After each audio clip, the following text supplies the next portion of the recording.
નમસ્કાર દર્શક મિત્રો, હું છું બાબા સઈદ. વિજાપુરની ખબરમાં આપનું સ્વાગત છે. વિજાપુરમાં કમોસમી વરસાદ, ચોમાસા જેવું માહોલ સર્જાયો, ખેડૂતો ફરીથી ચિંતામાં મુકાયા. સમાચાર વિગતવાર જાણીએ તો વિજાપુર તાલુકામાં મંગળવારે સાંજે અચાનક કમોસમી વરસાદ અને તેની સાથે પવન ફૂંકાયો હતો. સાંજે 4 થી 6 વાગ્યા દરમિયાન માત્ર 2 કલાકમાં જ વિજાપુર અને આસપાસના વિસ્તારોમાં કુલ 27 મિલીલીટર વરસાદ નોંધાયો હતો.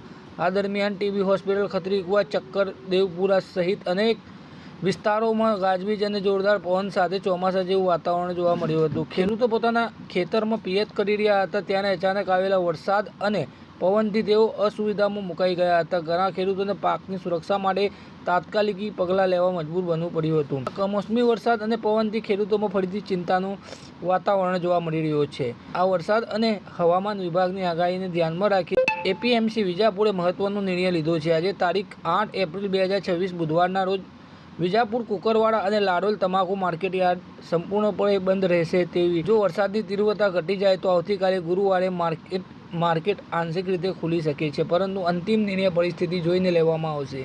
બીજી તરફ મહેસાણા જિલ્લા ખેતીવાડી અધિકારીએ ખેડૂતોને તેમના કાપણી કરેલા પાક અને ખેત પેદાશોને વરસાદથી બચાવવા માટે તાકીદ કરી છે. ખેડૂતોને સલાહ આપવામાં આવી છે કે ખેતરમાં પડેલા પાકને તાત્કાલિક સલામત સ્થળે ખસેડી દેવું અને પ્લાસ્ટિક શીટ તથા તાડપત્રીથી સારી રીતે ઢાંકી દેવું.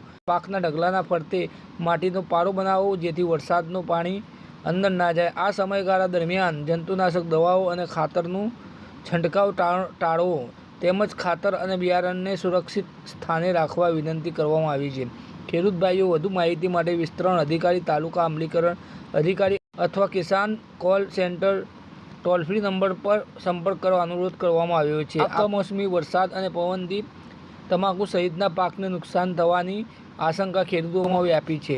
હવામાન વિભાગની આગાહી અનુસાર આગામી દિવસોમાં પણ કેટલાક વિસ્તારોમાં વરસાદ અને પવનની સંભાવના છે. ખેડૂતોને અપીલ કરવામાં આવી છે કે તેઓ હવામાનની આગાહીને ધ્યાનમાં રાખીને પોતાના પાકની સુરક્ષા માટે તાત્કાલિક અને સાવચેતીપૂર્વક પગલાં લે.